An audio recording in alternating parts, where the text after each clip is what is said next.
नमस्कार, आप देख रहे हैं आपका पसंदीदा न्यूज चैनल हिंदी खबर और मैं हूं आपके साथ कीर्ति बिंदल। खूबसूरती के पैमाने क्या होते हैं? सुंदर आंखें, तीखी नाक, चमकती त्वचा और इसके अलावा सुंदर घने काले बाल। लेकिन जब काले घने बालों का ख्याल आता है और जब आप कंघी लेकर के शीशे के आगे कंघी करते हैं ना, तो मैं ये समझती हूँ कि आपके मन में भी कई सवाल आते होंगे कि समय से पहले बाल क्यों झड़ रहे हैं। हर जगह सिर्फ बाल ही बाल दिखाई देते हैं, तकिए पर, सोते हुए, बाथरूम में, और आपके हेयर लाइन का पीछे चले जाना, गंजापन होना। और यही गंजापन सबसे महत्वपूर्ण बिंदु है। जब बात यहां तक पहुंच जाए तो फिर आपको ख्याल आता है कि अब तो ट्रीटमेंट करा ही लेना चाहिए। और जब बात ट्रीटमेंट तक पहुंचती है तो आपके मन में ख्याल आता है कि क्या इंडिया में हेयर ट्रीटमेंट कराना इजी है? क्या इंडिया में हेयर ट्रीटमेंट कराना सिक्योर है? क्योंकि हमने देखा है कि बहुत से लोग होते हैं जो कि ट्रीटमेंट कराने के लिए अलग अलग बीमारियों के लिए बाहर जाते हैं, लेकिन अब हमारी इंडिया भी, हमारा भारत भी इस चीज़ में सक्षम हो चुका है। और सक्षम बनाया किसने है? आज हम उन्हीं के पास पहुंचे हैं जो कि भारत में इस टेक्निक को सबसे पहले लेकर के आए हैं। डायरेक्ट हेयर इम्प्लांटेशन के सीईओ के पास हम पहुंचे हैं। मिस्टर अजय बंसल हमारे साथ मौजूद हैं। मिस्टर अजय बंसल जी, आपका बहुत बहुत स्वागत है इस चर्चा में। कीर्ति जी, धन्यवाद आपका, आपने चैनल पे बुलाया। Thank you very much. Sir, क्योंकि मैं बाकी इन तमाम चीज़ों पर बाद में आऊँगी कि क्या होता है ट्रांसप्लांट और ये वो, मैं सबसे पहले आपसे सवाल पूछना चाहती हूँ कि आपका इस इंडस्ट्री में आने का मकसद कैसे और कैसे ख्याल आपने बनाया कि मुझे इस इंडस्ट्री में आना चाहिए? देखिए, हेयर लॉस एक फिजिकल प्रॉब्लम नहीं है। हेयर लॉस एक साइकोलॉजिकल प्रॉब्लम है। जब हेयर लॉस होता है तो जैसा कि आपने बोला, जो हेयर लॉस के पेशेंट्स हैं उनको एक साइकोलॉजिकल प्रॉब्लम होती है और उनके अंदर खुद एक हीन भावना जन्म लेती है, और इस हीन भावना के चलते उनका काम पर इफेक्ट पड़ता है, पर्सनल लाइफ पर इफेक्ट पड़ता है, रिलेशनशिप्स पे इफेक्ट पड़ता है। सो उनकी अपनी लाइफ की क्वालिटी कम हो जाती है। मेरे खुद के बाल कम हो रहे थे उस समय, और मुझे खुद लगा कि इसका क्या एक विश्वसनीय सॉल्यूशन हो सकता है। तो तभी मैं इस कंपनी के साथ मेरा मुलाकात हुई, DHI, जो कि एक ग्रीस बेस्ड कंपनी है, और ये लोग पायनियर्स हैं दुनिया में हेयर ट्रांसप्लांट्स के और हेयर लॉस ट्रीटमेंट्स के।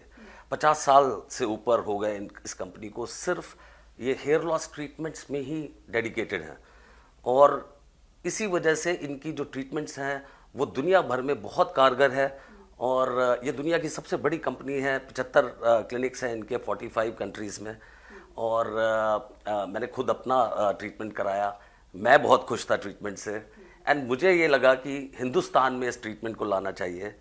ये ट्रीटमेंट हमारे देश के लोगों के लिए एक अद्भुत गिफ्ट है। मुझे ऐसा लगता है कि ये गिफ्ट है, और इंडिया में भी कम से कम 2 लाख लोगों को हम ट्रीट कर चुके हैं, और हमारे कस्टमर्स बहुत खुश रहते हैं हमसे। तो ये एक पर्सनल सेटिस्फैक्शन है मेरे लिए कि जिस प्रॉब्लम से मैं खुद जूझ रहा था, उस प्रॉब्लम का सलूशन मैं 2 लाख लोगों को दे पाया। और मेरी यही उम्मीद है कि मैं सारे देश के जो हेयर लॉस सफरर्स हैं उनको मैं ये ट्रीटमेंट प्रोवाइड करा पाऊँ। यानी कि ये जो आपका इस इंडस्ट्री में आना हुआ पहले खुद के एक्सपीरियंस के साथ हुआ, तो इसलिए जब आप अपने कस्टमर्स के साथ डील करते हैं तो ये तो और भी अच्छी बात हुई कि कस्टमर को इतनी इजीली आप कैसे विश्वास दिला पाते हैं कि देखिए पहले खुद पर एक्सपेरिमेंट हुआ है भाई, उसके बाद ही हम इस इंडस्ट्री में आए हैं। तो अजय बंसल जी, हमने ये भी देखा है कि बहुत से लोग हैं वो पहले ही इतनी ज़्यादा भयानक स्थिति में आ जाते कि अब तो हेयर ट्रांसप्लांट करवाना पड़ेगा। लेकिन क्या हेयर ट्रांसप्लांट से पहले भी कोई ट्रीटमेंट है ताकि हम हेयर ट्रांसप्लांट पर डायरेक्ट ना जाएं, उससे पहले ही हम उसे ट्रीट कर लें? एक मेल पैटर्न बॉल्डनेस होता है जिसके अंदर बाल टिपिकली आगे हेयर लाइन से कम होते हैं और धीरे धीरे पीछे जाने लगते हैं। ओके, और क्राउन एरिया में भी आपके जो है ना हेयर लॉस आपको एक्सपीरियंस होगा। सो क्राउन और हेयर लाइन, ये 2 चीज़ों में आपको हेयर लॉस दिखाई देगा। अगर हेयर लॉस परमानेंट हो चुका है, अगर एक एरिया से पूरी तरह से बाल जा चुके हैं, तो मैं डेफिनेटली आपको एडवाइस करूंगा कि आप हेयर ट्रांसप्लांट ही कराएं। अगर आपकी अर्ली स्टेज है जिसमें आपको डिफ्यूज्ड हेयर लॉस दिखाई दे रहा है, इधर उधर से सब तरफ से, या बाल पतले हो गए हैं, मिनिएचराइजेशन जिसको बोलते हैं, या बाल कमज़ोर हो गए हैं, उसके लिए आप मेडिकेशन और ट्रीटमेंट्स भी ले सकते हैं, जैसे कि प्लेटलेट रिच प्लाज्मा ट्रीटमेंट है, PRP, growth factor concentrate treatment है, जिसमें आप ही के ब्लड को लेके और उसको सेंट्रीफ्यूज करके उसमें से प्लाज्मा निकाल के या स्टेम सेल निकाल के आपको इंजेक्ट किया जाता है, जो कि आपके बालों को स्ट्रॉन्ग करता है। तो डेफिनेटली ये एक एडवाइजेबल ट्रीटमेंट है मेंटेन करने के लिए अपने और बालों इसके को। कोई साइड इफेक्ट्स और कितना परसेंट ये सिक्योर रहता है? ये बिल्कुल सेफ ट्रीटमेंट्स हैं, इसमें कोई साइड इफेक्ट नहीं है। आप मैं बिल्कुल एडवाइस करूंगा कि आप इस तरह की ट्रीटमेंट्स को मेंटेनेंस के लिए आप रेगुलरली लीजिए, ये बहुत इफेक्टिव है। लेज़र ट्रीटमेंट बड़ी इफेक्टिव है। एक डायोड्स होते हैं जो कि एक कंट्रोल्ड टेम्परेचर पर आपके बालों को रीएक्टिवेट करते हैं, उनकी रूट्स को रीएक्टिवेट करते हैं। आप डेफिनेटली लेज़र ट्रीटमेंट कर सकते हैं। तो एक कॉम्बिनेशन जब आप लेते हैं, medication, diet, PRP, laser treatment, अगर आप इसका एक कॉम्बिनेशन लेते हैं तो आपको बहुत अच्छा रिजल्ट दिखाई देगा हेयर थिनिंग के मैटर्स में। तो कई बार हो सकता है कि आप ठीक से डिसीजन ना ले पाए, तो मेरी सलाह ये रहेगी कि आप डॉक्टर से एडवाइस लीजिए। सर, क्योंकि आजकल हम क्या देख रहे हैं कि अगर हम हेयर ट्रांसप्लांट की बात करते हैं, हम मार्केट में जाते हैं तो मार्केट में हमें बहुत से ऐसे दुकानें दिखती हैं जो ये दावा करती है कि हम हेयर ट्रांसप्लांट करेंगे, हम आपके अगर 5000 ग्राफ्ट्स निकालते हैं तो हम कम से कम उतनी ही दोबारा लगाने की कोशिश करेंगे। लेकिन मैंने ऐसे बहुत से केसेस देखे हैं कि कस्टमर्स की बहुत शिकायतें आती हैं कि आपने 5000 ग्राफ्ट्स निकाल तो लिए लेकिन आपने उतने लगाए नहीं, और अगर लगाए भी तो उसका भी बेस्ट रिजल्ट नहीं है। तो ये जो धांधलीबाजी चल रही है उसको कैसे पहचाना जाए? देखिए, इंडस्ट्री में तो बहुत कुछ चल रहा है। अभी हेयर ट्रांसप्लांट इतना पॉपुलर हो गया इंडिया में कि हज़ारों लाखों क्लिनिक इंडिया में चल रहे हैं। आप गली गली में 5-5 क्लिनिक खुले हुए हैं, और कुछ क्लिनिक्स डॉक्टर चला रहे हैं, कुछ क्लिनिक्स नॉन डॉक्टर्स भी चला रहे हैं, जो कि टेक्नीशियंस से हेयर ट्रांसप्लांट करा देते हैं। Technicians are non medical, technicians जो होते हैं वो होते हैं नॉन मेडिकल लोग जिन्होंने कुछ ट्रेनिंग इधर उधर से ले ली और वो इस तरह का प्रोसीजर करने लगते हैं। तो मैं आपको ये बताऊं कि हेयर ट्रांसप्लांट एक सर्जिकल प्रोसेस है।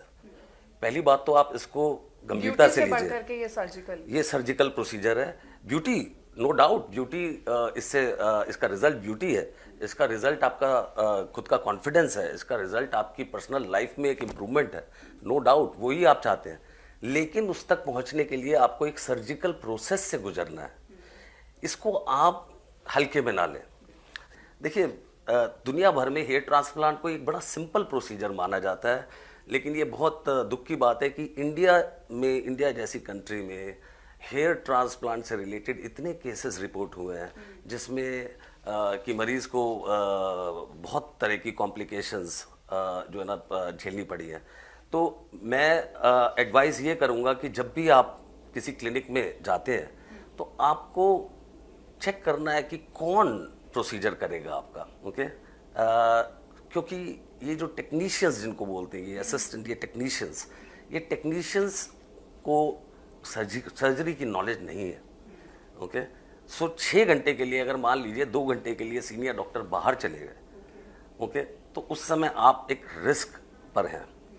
सो आपको ये ध्यान रखना है कि सेफ्टी सबसे पहले। आप किसी क्लिनिक में जाते हैं, आप ओटी जाके चेक करिए, आप प्रोसीजर रूम देखिए, क्या आपको कॉन्फिडेंस आ रहा है कि ये ओटी में मैं अपना एक सर्जिकल प्रोसीजर करा सकता हूँ, ओके? हाइजीन मेंटेन्ड है, कुछ आपको दिख रहा है कि प्रोटोकॉल्स हैं यहाँ पर। दूसरी बात ये है कि आप चेक करिए कि ये डॉक्टर और क्या करते हैं, और क्या ये सिर्फ हेयर ट्रांसप्लांट के स्पेशलिस्ट डॉक्टर हैं या फिर ये 10 तरह की चीज़ें करते हैं, बोटॉक्स भी लगाते हैं, फिलर भी लगाते हैं, कभी ये कर दिया, कभी ये कर दिया। तो अगर उस तरह का क्लिनिक है तो ये एक तरह से एक साइड प्रैक्टिस है, ओके? तो आप उस क्लिनिक को अवॉइड कर सकते हैं क्योंकि आप चाहते हैं एक स्पेशलिस्ट के पास जाना। तो फिर ये कैसे पहचाना जाए, क्योंकि DHI के नाम से ऐसे बहुत से क्लिनिक्स हैं जो ये कहते हैं कि हम DHI टेक्निक दे रहे हैं, तो उसके बीच में कैसे डिफरेंशिएट किया जाए कि कौन सा ओरिजिनल है और कौन सा नकली है? सो देखिए, DHI सिर्फ एक टेक्निक नहीं है, DHI एक प्रोटोकॉल है, ओके? DHI एक प्रोटोकॉल बेस्ड प्रोसीजर है। सो हमारे 6 वॉल्यूम्स में हमारे प्रोसीजर्स बनाए गए हैं। ओके ये procedures time to time update होते हैं बेस्ड ऑन कि जो साइंटिफिक डेवलपमेंट्स हो रही हैं दुनिया में, उनके बेसिस पे इन प्रोटोकॉल्स को हम अपडेट करते रहते हैं। डीएचआई की कुछ खास बातें हैं। ओके डीएचआई प्रोसीजर जब होता है तो खाली क्वालिफाइड सर्जन ही प्रोसीजर करते हैं, जो हमारे इन हाउस सर्जन्स हैं। और ये सर्जन्स हमारे ही in house extensive training program होते हैं, बहुत डिटेल ट्रेनिंग प्रोग्राम है, उसको करके उनको सर्टिफाई किया जाता है कि अब आप हेयर ट्रांसप्लांट कर सकते हैं। दूसरी बात है, क्या उनके पास डीएचआई के प्रोटोकॉल्स हैं। ओके अगर आप प्रोटोकॉल बेस नहीं है तो आपने आज आके वो किया जो आपको ठीक लगा। ओके तीसरी चीज़ ये है कि डीएचआई कंपनी में, डीएचआई मेडिकल ग्रुप में हर प्रोसीजर का रिव्यू होता है। तो आप देखिए जो भी काम रिव्यू होता है, जो भी काम की एक चेकिंग होती है, वो काम करने वाला अच्छा करता है। ओके अगर आप किसी और क्लिनिक में जाते हैं जो एक डॉक्टर कर रहा है, उसका काम चेक करने वाला तो कोई नहीं है, वो तो खुद ही ओनर है। तो यहाँ पर उसकी चेकिंग होती है। सबसे बड़ी बात ये है कि डीएचआई में बहुत स्ट्रिंजेंट सेफ्टी प्रोटोकॉल्स हैं। एक पूरा वॉल्यूम सेफ्टी के ऊपर हमारा डेडिकेटेड है कि कैसे एक सेफ एनवायरनमेंट दिया जाए ताकि किसी भी मरीज को कोई कॉम्प्लिकेशन ना हो। हमारा जो प्रोसीजर है, जिस तरह से हम इम्प्लांटेशन करते हैं, जिस तरह से एक्सट्रैक्शन करते हैं, हमारा जिस तरह का डायग्नोसिस है, ओके हर चीज़ में एक यूनिकनेस है। जैसे मैंने आपको बताया, इम्प्लांटेशन एक इम्प्लांटर के थ्रू करी जाती है, जो कि एक सिंगल स्टेप प्रोसीजर है। 2 बार पेशेंट के सर को टच नहीं किया जाता, और क्लिनिक में 2 बार, एक बार होल्ड करते हुए, फिर दूसरी बार बाल को चिमटी से पकड़कर डालते हुए, 2 बार आप पेशेंट के सर में एक इंटरेक्शन चल रहा है। जबकि हमारे यहाँ पर एक सिंगल स्टेप प्रोसीजर है, जिसमें बाहर इम्प्लांटर में बाल को लोड करके एक बार में डाला जाता है। उसमें एक परफेक्ट कंट्रोल होता है कि किस तरह से उसकी लुक आएगी, तो आपका रिजल्ट बहुत अच्छा आएगा। डीएचआई में हमारे पास एक सिस्टम है, एक प्रोटोकॉल है कि जितने भी बाल निकाले जाते हैं उनको एक प्रॉपर तरीके से ऑर्गेनाइज किया जाता है। तो एक हेयर ग्राफ्ट में एक बाल भी हो सकता है, 2 भी हो सकते हैं, 3 भी हो सकते हैं, 4 भी हो सकते हैं।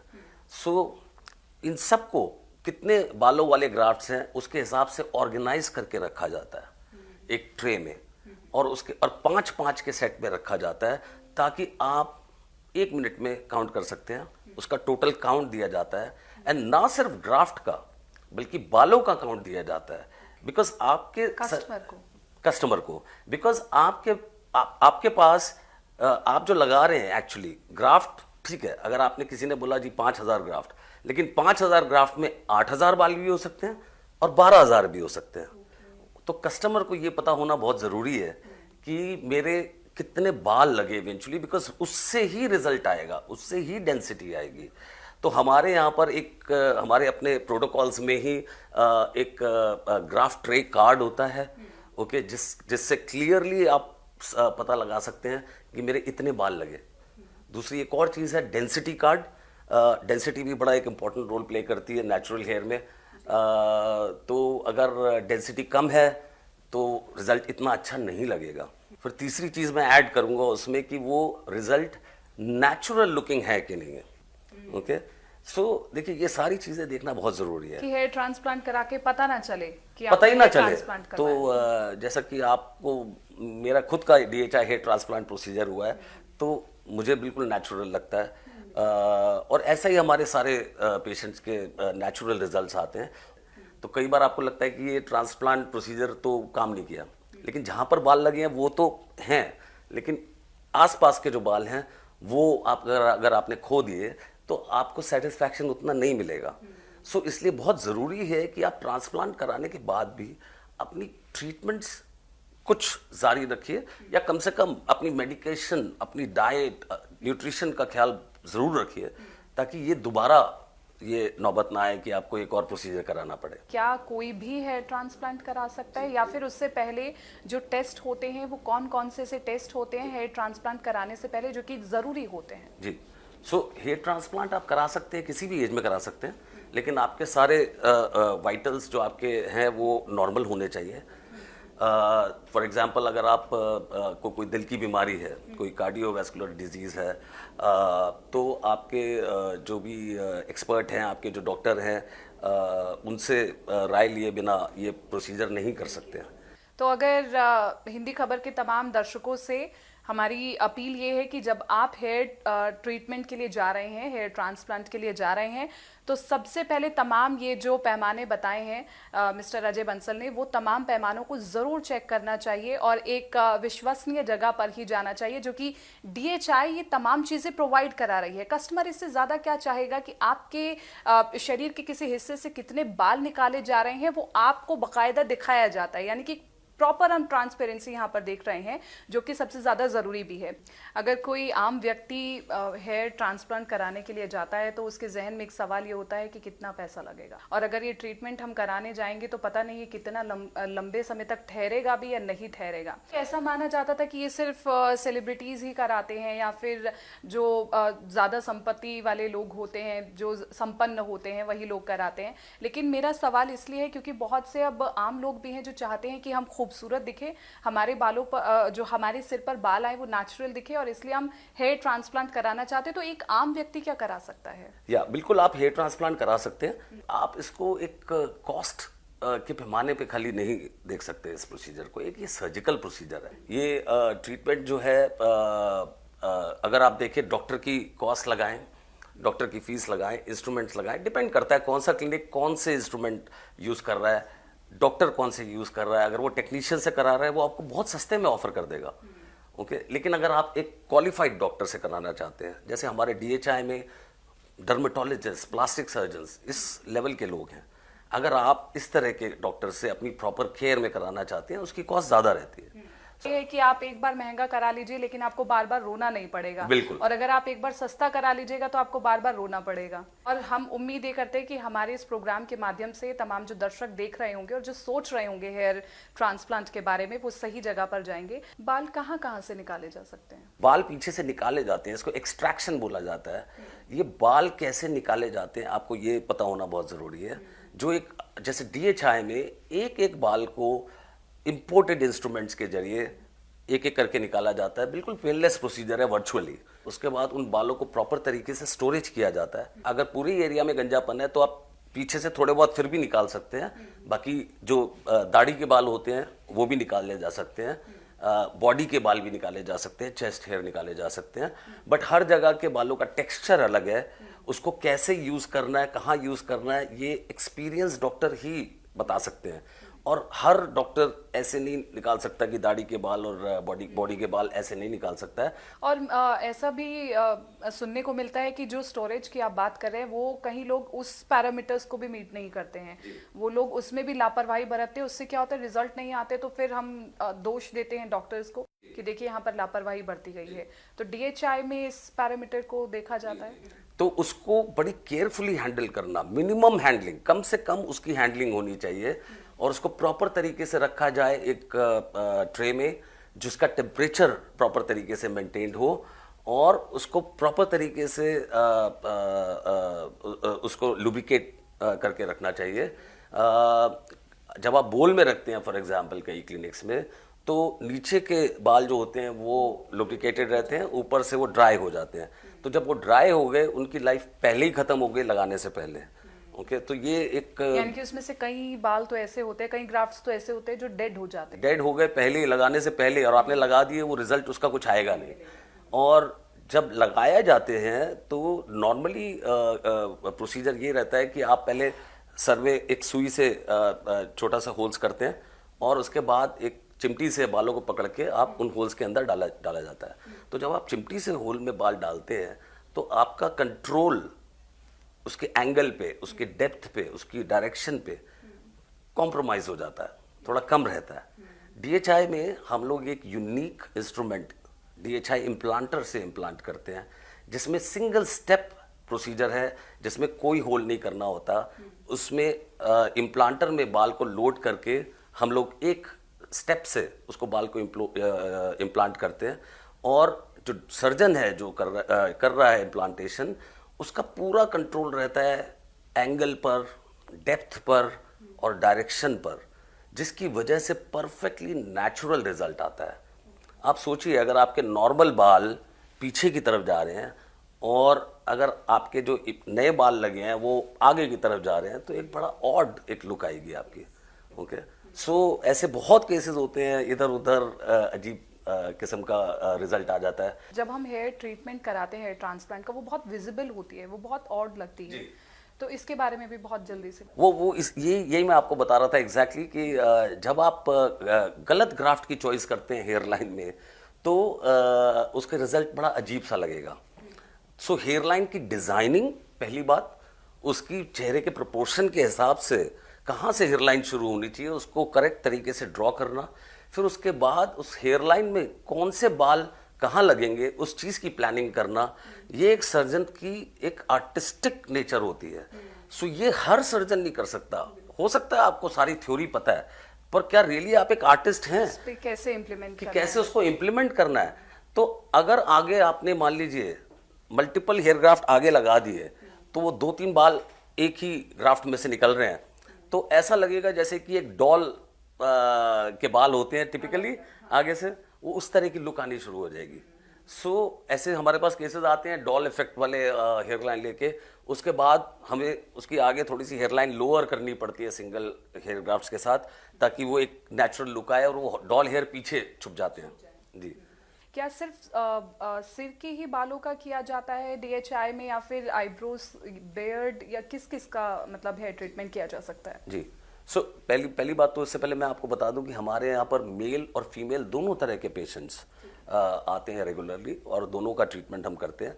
और आपने अच्छा सवाल पूछा, ये सिर्फ बालों का इशू नहीं है। आजकल फेशियल हेयर लोग जो है ना, फेस पे अपने मूछ दाढ़ी रखना चाहते हैं, हर एक की मूछ दाढ़ी एक ठीक से नहीं आती है, तो हम लोग बीएड का एक रेगुलरली हम लोग प्रोसीजर करते हैं। बहुत कॉमन प्रोसीजर हो गया है अब ये, लेकिन अगेन ये एक बड़ा स्पेशलाइज्ड प्रोसीजर है। ये इसके लिए आप किसी हर क्लिनिक में नहीं जा सकते, उनको नहीं आइडिया कि वो क्या एंगल होना चाहिए, कितनी डेंसिटी होनी चाहिए।